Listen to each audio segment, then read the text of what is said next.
recap of the week.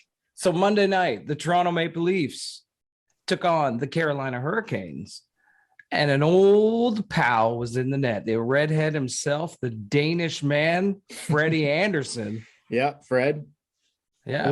The Leafs barely tested him. Mr. Not very good in October is literally the best goalie in the league in October. Undefeated in October. The Leafs pepper him with 25 shots. Yeah.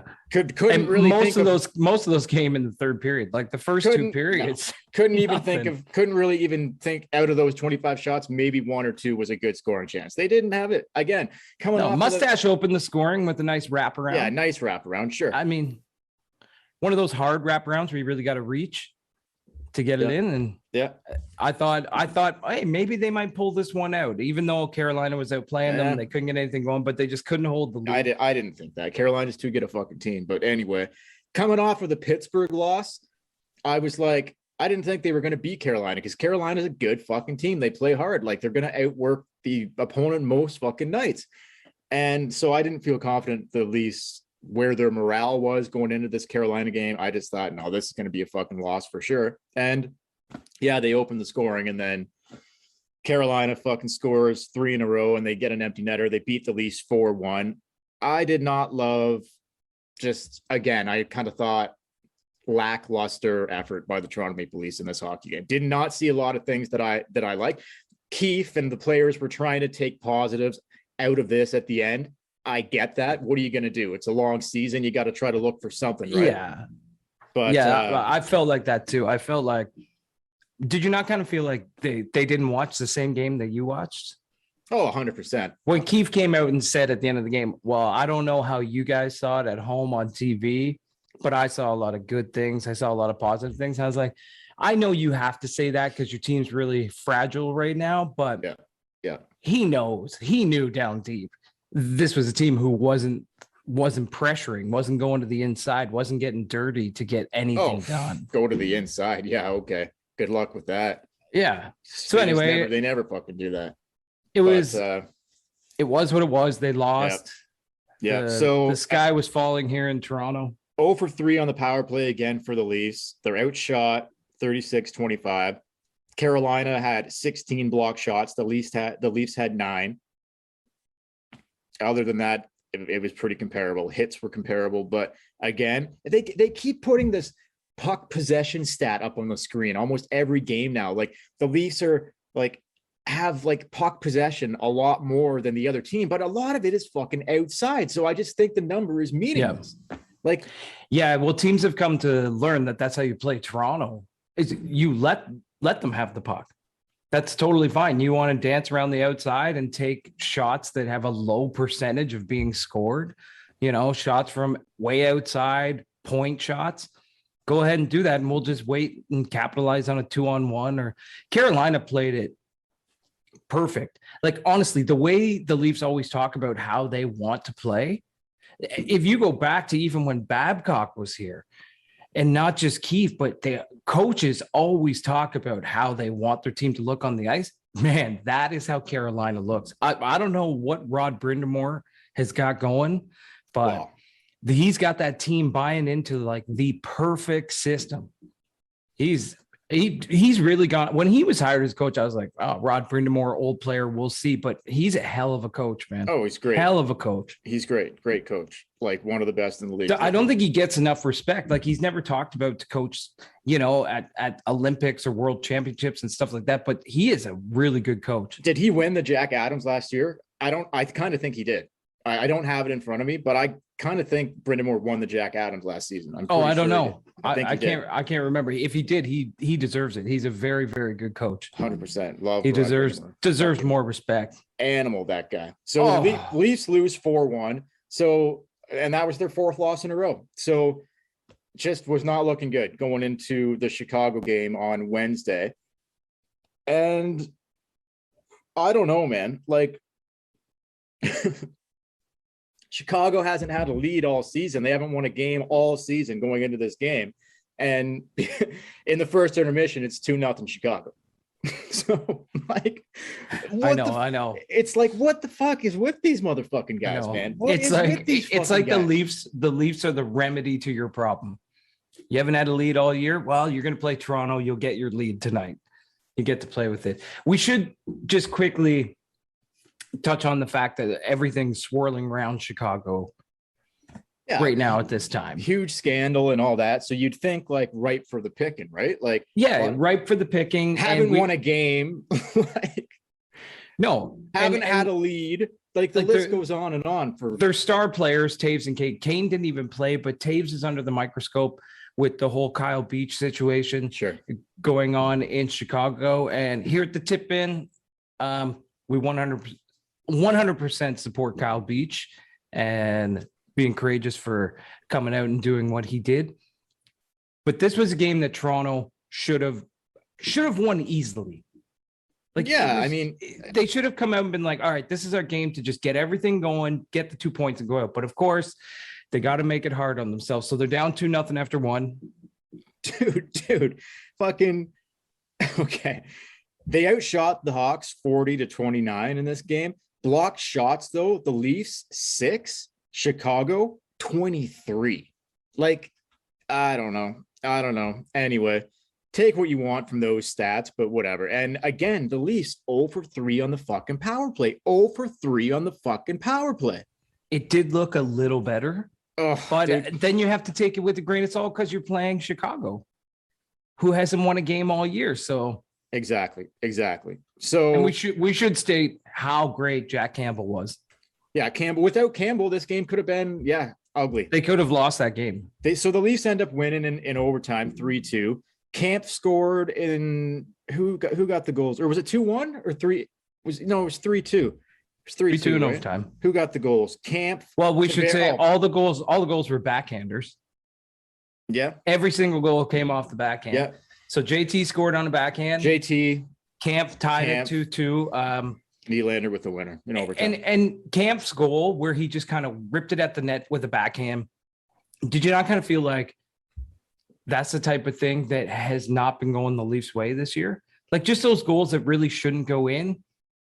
They finally got one, and they got it at the right time, and they tied it 2-2, and then they go into overtime, and Willie Styles. Again, Willie Styles, but without Jack Campbell. Yeah, no, Campbell, some huge saves in overtime. Huge saves in overtime, man. Like that game could have been over. Campbell made some huge save. Willie Styles backhand through the 5-hole. Good night. Right. So for the Leafs, so they snapped their 4-game losing streak. They beat Chicago 3-2 in overtime. The power play coming out of this game, their power play in the last 5 games. So the Chicago win and the 4 previous losses, 0 for 14, man. 0 for 14. What can you say? What can you say? I don't know. With that kind of skill level, with 4 forwards making $40 million, and you are a goose egg for your last 14 power plays in your last 5 It's crazy. Games. It's nuts.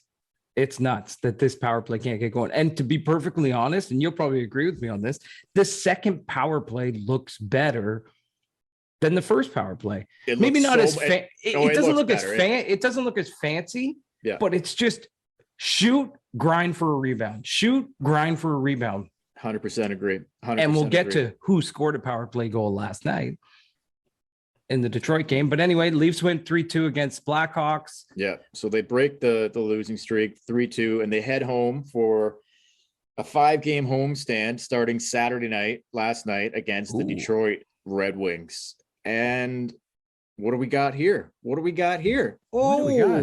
What's that? It looks to me like we've got no more groin problems because Mr. Mrazek is back in net. The groin is Look good. at that. The groin is good to go.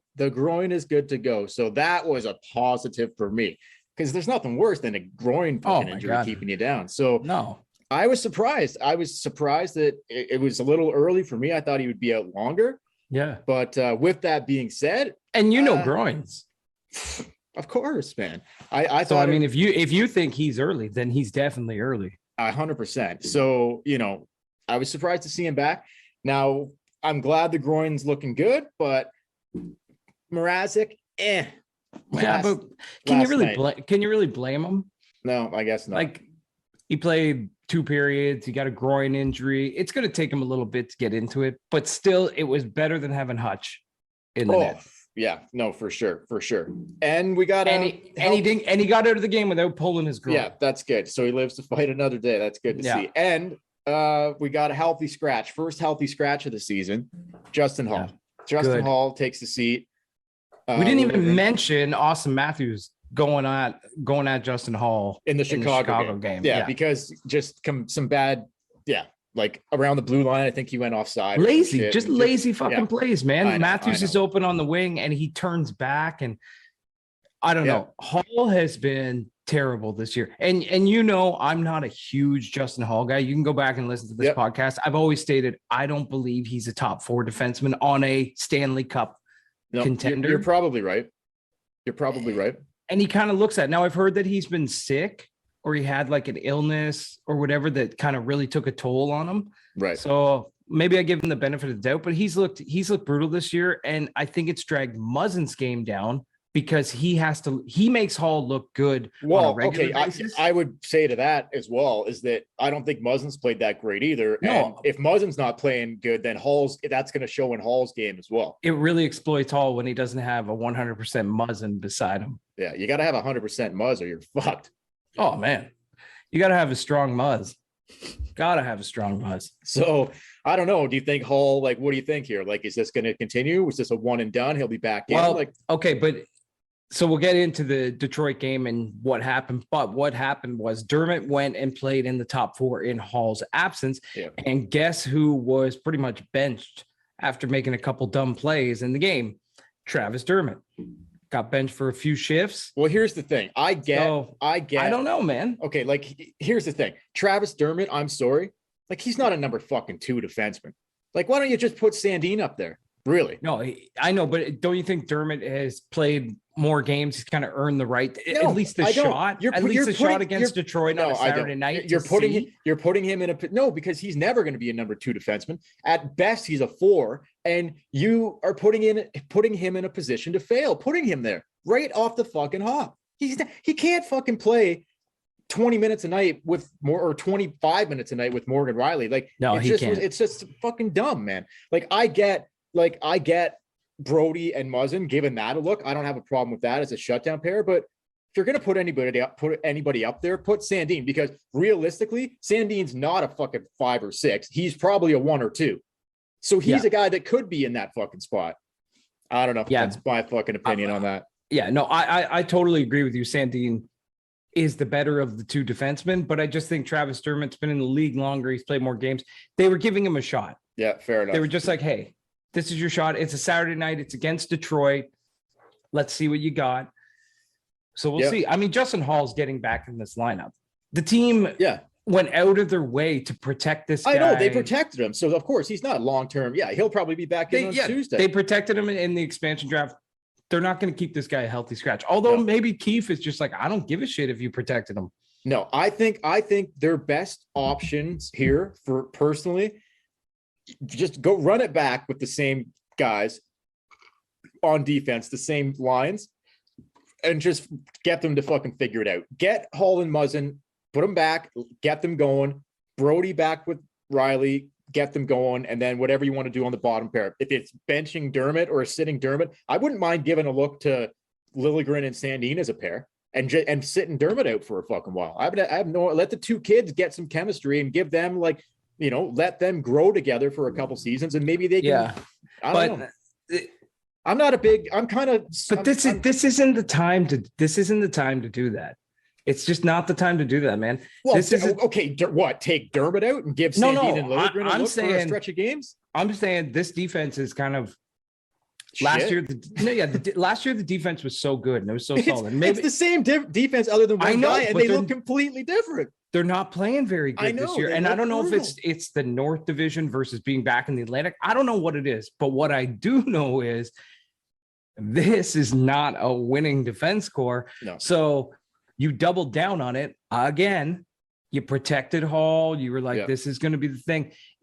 If you only have a few years left with this core that you've tied into, if this is the defense you're going with, like if you're going to be like, well, we'll give Sandin Liljegren a chance. Well, okay, that's great. But you're basically telling your fans, hey, we're not a Stanley Cup contender. Like, we're going to try to make the playoffs and see what we got with these rookie defensemen. They shit the bed. They shit the bed. I understand that, but I don't see there being much of a difference if it's Liljegren or Dermott. I really don't. Like, yeah, Dermott's got more games, but that's the problem, man. No, I know. So I'm saying that's the problem. They're both not ready for prime time. Okay, so but if it's gonna be Dermott, I would just rather see. Okay, I've seen Dermott. I haven't seen Liljegren and Sandin, a fresh pair. Let's give them a fucking run and just see how they look. Because let's go. I don't think Dermott is going to make the difference, and neither do I think Will Liljegren. But I just give it a different fucking look. Yeah, anyway, something. Anyway, we'll see. So so Detroit rolls into town on Saturday night, and kind of a weird game, kind of a wild game. You want to give us the rundown on it? Yeah. Well, I mean, the Leafs outshoot them 38. It was back and forth all night, right until the fucking final buzzer, almost back and forth. If there was another 2 minutes left, Detroit would have tied it. 100%, 100%. So like Leafs outshoot them 38-31. Block shots were basically even, 15-14 for Detroit. Hits basically even, 23-21 for the Leafs. Leafs dominated in the faceoffs. Power play, they both teams scored one power play goal on 2 attempts. So the Leafs finally fucking get off the schneid on the fucking power play and get her going. But yeah, and which unit did it? It was the second unit. Second unit. Muzzin scored the first goal. The second power play scores a goal. So and then Kerfoot ends up getting a pass from Tavares and he buries it. And then Tavares ends up getting a pass from Kerfoot and he buries it. So that line's looking good. Tavares, and I think Kerfoot has an assist and a goal in this game. Tavares ends up getting a goal and 2 assists. And then, right at the end there, it was 4-3 at this time, I think. And Marner gets on the board late in the third period with his first of the season, thinking it's an insurance goal. Ends up being the winner because Detroit comes back and scores like a minute after Marner scores to make it 5-4. They scored in the last minute, right? Yeah, they did. Yeah. So, but hey, Marner gets his like first goal in 17 games or something ridiculous like that. Like 17 regular season games. The crowd gave a standing ovation. Oh yeah, like hey, I guess Mitch is still our guy. Now look, last podcast we did, I was done. You were done with Mitch. You were done. I was. We actually got a lot of comments about that. Well, hey man, like enough's enough. You were a little angry, a little mean on Mitch. Look. Enough is enough here, but I just think like, okay, like they're not going to trade him. So great. But wasn't that exactly, wasn't that exactly the type of goal you thought he needed to get? Okay. And sure. Like, and we'll just something to go his way. But here's what I said last podcast. I do not believe this team can win with Mitch Marner. Does last night change my mind on that? Hell fucking no. Are you kidding me? Like, does it change your fucking mind on that? No. Come on. And we might as well transition to the next topic. Mitch got his first goal in 17 games. Hallelujah. The Leafs win 5-4. We'll see you in April, and we'll see what's fucking up then. Leafs win 5-4. They get the points. They move on. They've won 2 in a row. It may have been ugly, but hey, we got the points. You move on. But speaking of Mitch Marner, that brings us to Morgan Rielly signed a big contract. Well, before we go there, I wanted to say too, just while we're still kind of before we leave the game recaps, Marner ends up at the beginning of the week, or maybe it was the Chicago game, I think, Marner and JT end up getting put back together. So Mitch, like Austin loses his little buddy. Well, you had to do something. No, I know. Did we talk about that last podcast? I think we touched on it. Yeah, okay, you had to do something. The team's playing like shit. You got to. So anyway, Marner and JT are back together. And they've got Kerfoot playing with them. JT, the best week he's had so far. He looked a lot better this week. And now, but it was actually playing with Kerfoot. The $2.5 million man, Nick Ritchie, is now a staple on the fourth line. So, well, what can you do, man? Hey everyone, Dale here. Thank you very much for watching the video. Please like, comment, and subscribe to our YouTube channel. while you're here, why don't you take a look around at some of our other videos? And if you want to listen to the audio version of our podcast, we are available on all podcast platforms. You can check in the description below for links to our website and all our other social media. And if you want to support the podcast, you can do so by going to our Patreon page, and you can find a link to that as well. The Tip In Maple Leafs Podcast.